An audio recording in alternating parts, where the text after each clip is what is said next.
ผิงไฟหนาวพี่น้องไปหนาวลุกเตะเดาเศร้ามาผิงไฟทำกันพี่น้องภาคกลางนะพี่น้องเนาะเมืองหินบุญแขกขมวดยังหนาวอยู่เราได้ดังไฟฟิววันนี้ลุกแต่เช้าพี่น้องไปเรียกไปบ้านมู่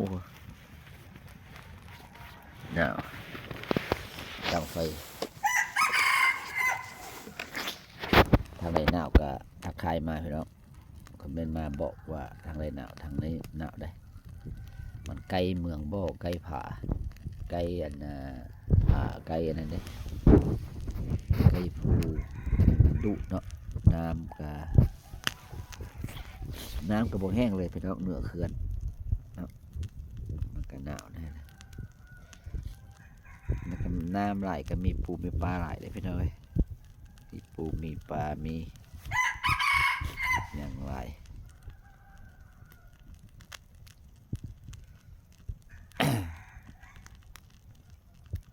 มันห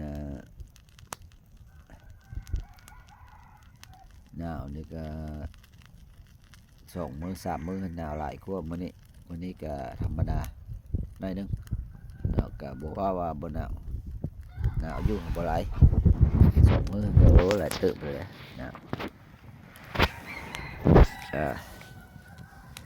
สิงไฟนะ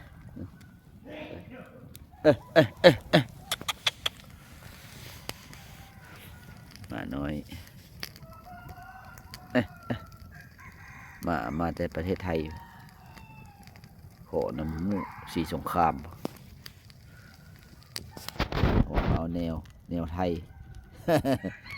เอาแนวไทยเอาในเพื่อนมิตรสหายดีเนาะยังไงรถจะได้สีเหยียบตายเบิ่งทางนี้พี่น้องไผ่หนาวก็คอมเมนต์มาไผ่หนาวก็บ้านในหนาวก็บอกเดียวทางพี่ยังหนาวอยู่กดไลค์กดแชร์เดียวเด้อพี่น้องเด้อเพื่อที่ไปหาเงินในอากาศเนาะว่าหาแบบใดเข้าไปเบิ่งพี่น้องเนาะว่าไปเฮ็ดคลิปทึกเฮ็ดบ่ทึกก็